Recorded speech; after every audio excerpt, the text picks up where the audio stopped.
This is a folk tale from Norway. The Trolls and the Great Big Cat.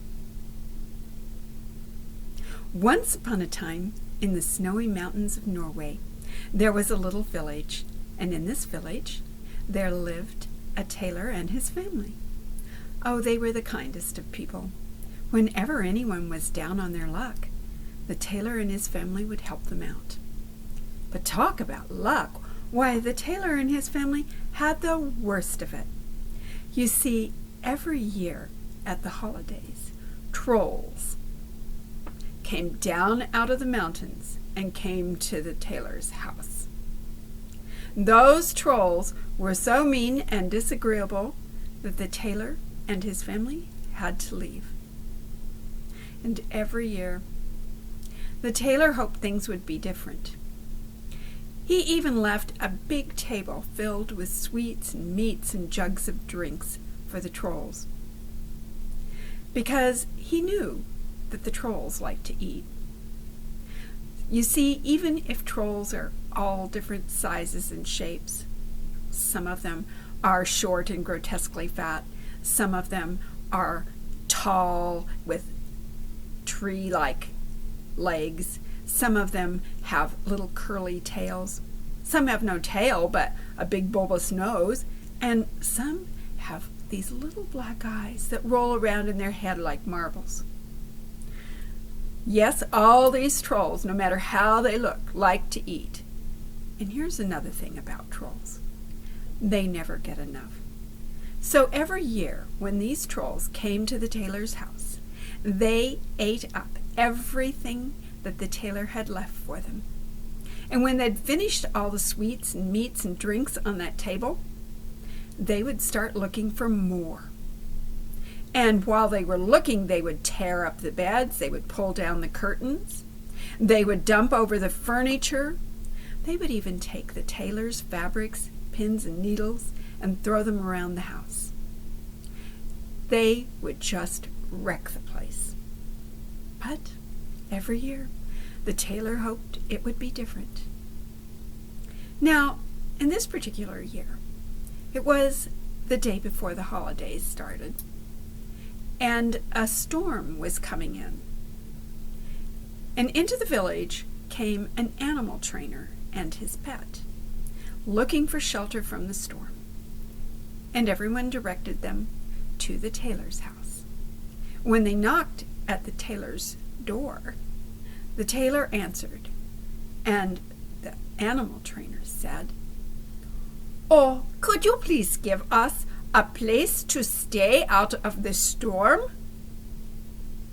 "Oh, well, I'd love to help you out, but you see, tomorrow the trolls are coming, and oh, they are so mean and so difficult that we have to leave. We have to leave our house for the entire holiday. And so I would feel very bad by just inviting you in and then telling you had to leave right away." "Oh, we're not concerned with trolls. I mean, I am an animal trainer. Perhaps I could train the trolls." And with that, the animal trainer's pet stepped from behind him. It was an enormous white bear. The tailor stepped back in fear, but the animal trainer said, "Oh, no need to worry. He is very well trained." And with that, the bear bowed to the tailor. Now it was beginning to snow really hard, and the tailor, he relented and said, "All right, come in for the night." And he gave them a warm place beside the wood-burning stove to sleep. In the morning, the tailor hollered, "Come on now, we must leave. The trolls will be here very soon."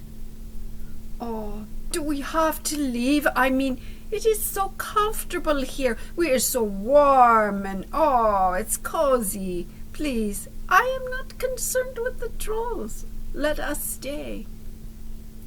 "All right, suit yourselves." And the tailor and his family left, and the animal trainer and his pet stayed behind, snuggled up by the wood-burning stove. It wasn't long before the trolls arrived.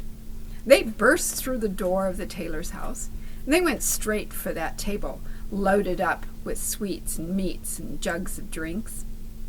And when they had eaten every last crumb and drank every last drop, they started to look for more. And that's when one of the small trolls saw two little black eyes staring at him from in back of the wood stove. And the little troll found a morsel of food on the floor and picked it up and started walking toward those black eyes, saying, "Here, kitty, kitty, kitty." Just then, the big white bear stepped from behind the wood stove, rose up on his hind legs, stretched out his sharp claws, showed off his big sharp teeth, and roared.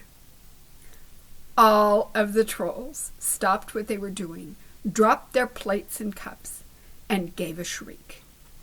Grandfather Troll yelled, "Run for your lives!"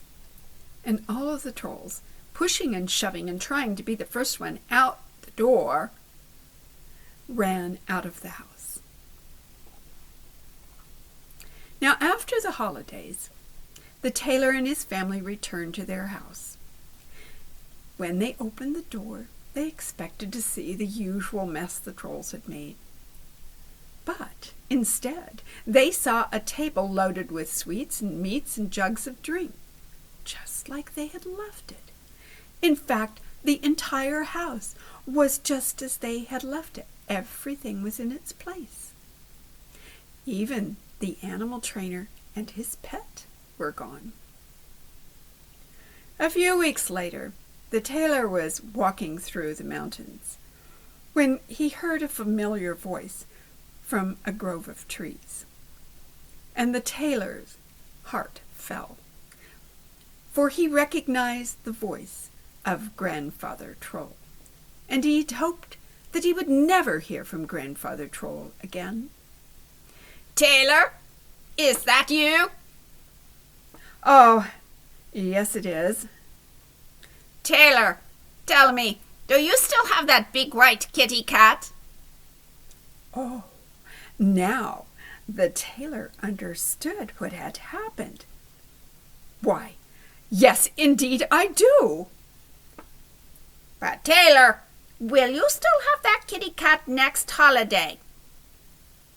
Oh, yes, I will. She still sleeps right there by the wood-burning stove. Oh, and good news! She's going to have kittens. So next holiday, we'll have many big white kitty cats. "Well then, Tailor, you shan't be seeing us again." And so it was. Those trolls were never again seen in those snowy mountains of Norway. Beep-o Ben, my story ends.